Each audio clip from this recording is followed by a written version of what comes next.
दोस्तों नमस्कार, स्वागत करते हैं आप सभी दर्शकों का।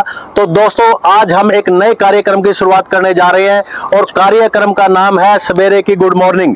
आज सवेरे की गुड मॉर्निंग में हम लोगों से आपकी मुलाकातें करवाएंगे। हर रोज इस कार्यक्रम के तहत नए नए चेहरों को, नए नए शख्सियत को आप लोगों को मिलवाएंगे। और आज हमारे साथ सुबह की गुड मॉर्निंग में जो इंसान है जिनका जीवन संघर्ष से भरा रहा, वो इंसान है विनोद रायका जी, जो मौके के नगर पालिका के पार्षद भी हैं। और बात करना चाहेंगे आज इनके संघर्षशील जीवन की। क्या कहते हैं सर? राम राम। नमस्कार सर। सर रायका साहब, क्या हाल चाल है? बहुत बढ़िया सर। सवेरे सवेरे आपको पकड़ लिया हमने सैर करते करते। Good morning. ये तो वैसे तो घूमने के लिए आ रहा था मैं यहाँ पर। अच्छा। लेकिन जो ये प्राकृतिक नजारा इसने खींच लिया ये नजारा, ये कमाल का नजारा है सर। ये नहर का नजारा और सवेरे सवेरे लोग सैर करते हैं। प्रकृति तो प्रकृति होती है, तो आपने लगाओ है आपका? बिल्कुल है जी। और हर एक आदमी का है, सिर्फ समय नहीं मिलता उसको। अच्छा, तो रायका साहब ये बताओ, आप पार्षद है, पार्षद तो अब बने हैं, इससे पहले आपका जीवन बड़ा संघर्ष में रहा। कैसे कैसे रोजी रोटी चलाने के लिए और चैलेंज आपने स्वीकार करे, उनके बारे में थोड़ा जानकारी लेना चाहेंगे। क्या क्या चैलेंज आपने जीवन में देखे जब से आपने होश संभाला? मैंने जब ग्रेजुएशन करी थी 2003-04 में। अच्छा। उसके बाद मैंने एडमिशन के लिए, पोस्ट ग्रेजुएशन के लिए यूनिवर्सिटी में गया। किस सब्जेक्ट से आपने पोस्ट ग्रेजुएशन करी? पोस्ट ग्रेजुएशन मेरी 2 है। अच्छा। इंग्लिश से है और हिस्ट्री से है। मैंने 2 बार कर रखी है। दो बार? हाँ, बिल्कुल, दो पोस्ट ग्रेजुएशन। हाँ। एमए इंग्लिश और एमए हिस्ट्री। इसका मतलब आप एजुकेशनली भी बड़े मजबूत है। फिर मैंने जो इसके लिए स्पेशलिस्ट कोर्स होता है ग्रेजुएशन के, बीएड। अच्छा। वो भी मैंने कुरुक्षेत्र यूनिवर्सिटी से की है। बीएड भी किया। कुरुक्षेत्र यूनिवर्सिटी जो एशिया की ही नहीं इंडिया की भी मतलब बात करें तो बहुत बड़ी मानी जानी यूनिवर्सिटी है। तो वहां से आपने ये किया को मतलब? हाँ, मैंने कुरुक्षेत्र यूनिवर्सिटी से की थी ये। अच्छा। उसके बाद मेरा रुझान शुरू में था टीचिंग की तरफ ही था। अच्छा। मैंने कई स्कूल है, उझाना वगैरह, वहां से शुरुआत की थी अपने कॉलेज। जो अपनी एजुकेशन की है, जो टीचिंग लाइन की है। अच्छा, यानी टीचिंग लाइन में आ गया आप एजुकेशन के बाद? बिल्कुल, डिग्री पूरी करने के बाद। बिल्कुल बिल्कुल। तो सर फिर एक बात बताइए ये रायका साहब, फिर आपका टीचिंग में एक्सपीरियंस रहा, टीचिंग के साथ साथ जो मेरी नॉलेज है कि आप पत्रकार भी बन गए। वो जो पत्रकार बनना, ये भी एक इंसिडेंट कह सकते हैं। अच्छा, इसको इंसिडेंट कहें? हाँ, पत्रकार बनना। बिल्कुल जी। क्योंकि जो मेरे साथी थे कुलदीप जी है खंडेलवाल। अच्छा से। अच्छा, कुलदीप। उन्होंने इसकी प्रति जो मेरा रुझान बढ़ा था वही किया था, और मैंने पत्रकारिता उनकी गाइडेंस में ही शुरू की थी। तो रायका साहब, जैसा मेरी नॉलेज है कि पत्रकारिता में भी आपने कहीं ना कहीं झंडे गाड़े हैं, चैलेंजों को एक्सेप्ट किया है। वो तो लोगों का प्यार है जी। अच्छा, लोगों को आप सच्ची खबरें, सही खबरें दिखलाइए, भीड़ के पीछे या फिर पैसे के पीछे मत दौड़िए। तो रायका साहब, निष्पक्षता से पत्रकारिता रही या कहीं ना कहीं दबाव की पत्रकारिता आपकी रही? निष्पक्षता से करने की कोशिश की गई, बहुत कोशिश की। जब हद से ज्यादा दबाव बढ़ने लगा तो शायद कहीं ना कहीं पत्रकारिता की तरफ से जो रुझान था, जो मोड़ था, वो मोड़ लेने लगा था। तो रायका साहब, अभी आप लोगों ने एक बहुत बड़ा एक प्रोजेक्ट तैयार किया और उसके आप कहीं ना कहीं पार्टनर कहें या एक फिर एजुकेशनली जो बिजनेस है उसके अंदर आप एक शेयर होल्डर कहें।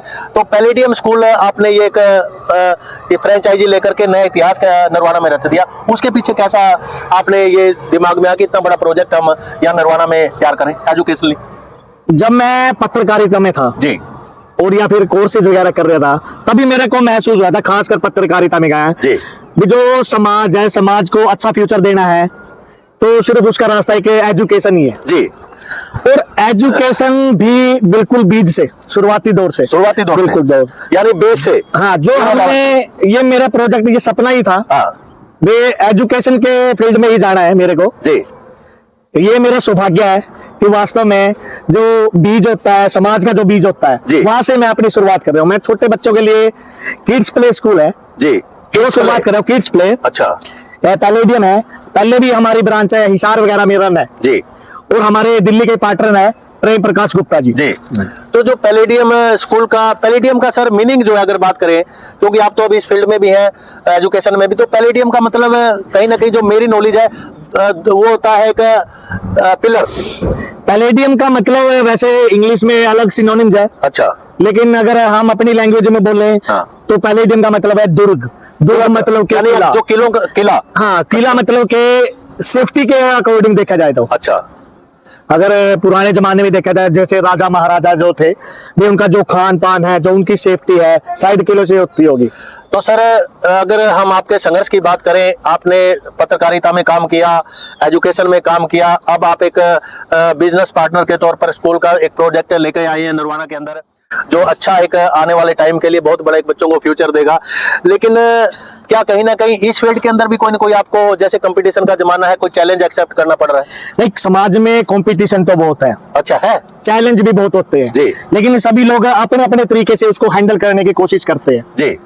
मैंने भी जो जैसे पत्रकारिता के बाद राजनीति भी शुरू की थी। अच्छा, राजनीति मैंने जो लोगों की जो आशा थी कहीं ना कहीं, हाँ, जो प्रतिनिधि के लिए जो उसमें गुण होने चाहिए, जी, मैंने इस अपना क्षेत्र है, जो वार्ड है, उसमें काउंसलर के लिए भी मैंने पर्चा भरा था और परमात्मा की कृपा से मैं विजय भी हूँ। काउंसलर लोगों की, ये सिर्फ लोगों का प्यार था। अभी ठीक है, ये सिर्फ लोगों का प्यार था। जी। तो रायका साहब, अब जो राजनीति की बात करें तो राजनीति में भी आपके कदम मजबूत हो रहे हैं और बिजनेस में भी आप अच्छी तरह का हैंडल कर रहे हैं बिजनेस को। तो अभी जो लोग आपको दर्शक देखना चाह रहे हैं, उनके लिए, अपने संघर्ष के लिए क्या कहना चाहेंगे? उनके लिए कैसे प्रेरणा स्रोत, एक प्रेरणा के तौर पर बात करेंगे कि कोई भी आदमी संघर्ष करके आगे बढ़ सकता है? संघर्ष का तो मतलब है, अगर आपको जिंदगी जीनी है, जिंदगी में आपको दो चीजें याद रखनी पड़ेगी जी। कि आप जब अपना एफर्ट कर रहे हो तो आपको ये लगना चाहिए कि ये मेरी जिंदगी का आखिरी रोल है। क्या सर, हर जगह कहीं ना कहीं जीवन जीने के लिए कोई संघर्ष रहता ही है, या कोई ऐसा भी इंसान है जिसको पके पकाए ही जिंदगी मिल जाती है और वो कामयाब हो जाता है?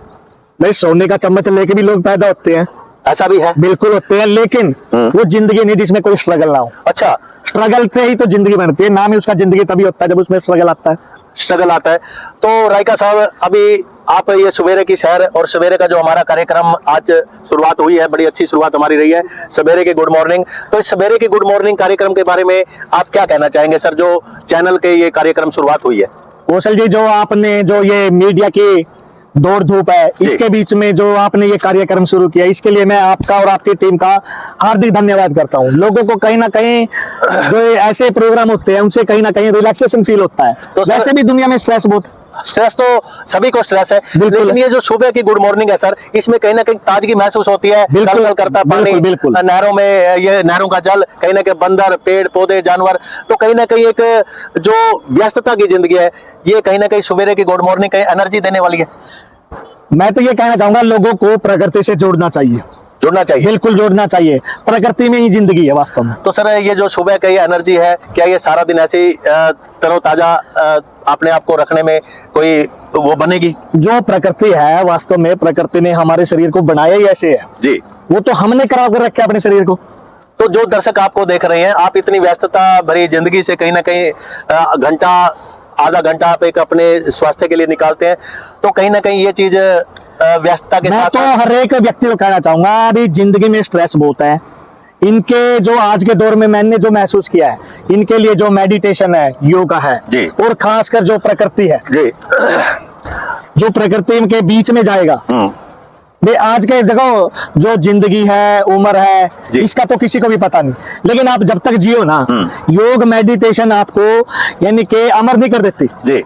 ये सिर्फ आपकी जिंदगी को हल्की बनाती है, यानी रिलैक्सेशन कहीं ना कहीं बहुत जरूरी है। बिल्कुल जरूरी है, प्रकृति के साथ भी खेलना बहुत जरूरी है जी।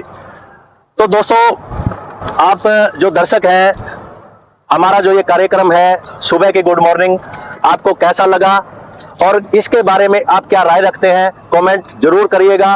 कहीं ना कहीं आपको अच्छा कार्यक्रम लगता है तो हमें थोड़ा सा एक कहते हैं कि हमें भी पुश करिएगा, ताकि हम आप दर्शकों के लिए कोई ना कोई और अच्छे कार्यक्रम आपके पास लेके आते रहें। ये हमारा एक मकसद भी है, एक पत्रकार होने के नाते नए नए लोगों को आपको मिलवाना, नए नए सेलिब्रिटी को, नए नए चेहरों को आपको मिलवाना। और जैसा कि प्रोग्राम का नाम है सुबह की गुड मॉर्निंग, तो सुबह की गुड मॉर्निंग ताजगी भरी होती है और हमें उम्मीद है कि दर्शकों को भी यह कार्यक्रम हमारा पसंद आएगा। तो दोस्तों, फिर मिलते हैं अगली सुबह की गुड मॉर्निंग में। बने रहिए। जय हिंद, जय हरियाणा।